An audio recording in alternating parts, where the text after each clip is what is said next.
A Palazzo Balbi, tavolo tecnico sul nuovo ospedale di Padova. Dopo i tira e molla degli ultimi anni, il presidente Zaia ha intenzionato a fare sintesi e alle parti interessate, che sono molte, ha dato un ultimatum. Entro il prossimo 27 dicembre bisogna decidere. Curzio Pettenò. Policlinico di Padova, ne serve uno nuovo, sì, ma dove? Affollata riunione in Regione Venezia con tutti i protagonisti della vicenda. Giunta regionale, Comune e Provincia di Padova, Università, azienda ospedaliera, IOV, con seguito di tecnici vari. Da anni si discute, polemizza. Un nuovo ospedale con le rotelle, per i diversi luoghi proposti. Anni fa pareva certo Padova Ovest, poi no, ecco i terreni di Padova Est, zona San Lazzaro.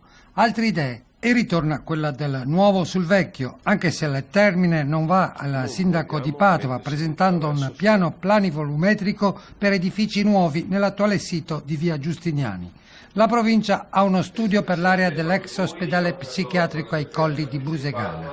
I tecnici ora valuteranno costi e benefici delle varie proposte, poi, annuncia il presidente Zaia, il 27 novembre riunione decisiva. Il sindaco Giordani crede al suo piano, pronto a rivederlo, ma i terreni del comune a Padova Est non intende regalarli alla regione. Non c'è nessuna vendetta politica da parte mia, assolutamente. Io voglio solo una cosa, l'ho detto molto chiaramente, voglio l'ospedale in tempi certi. Apprezzo Zaia, apprezzo il Presidente che ha preso questa decisione. Noi ribadiamo e siamo fermi sulla nostra posizione, che è quella di fare un nuovo ospedale, e finché non ci viene detto no a Padova Est è lì.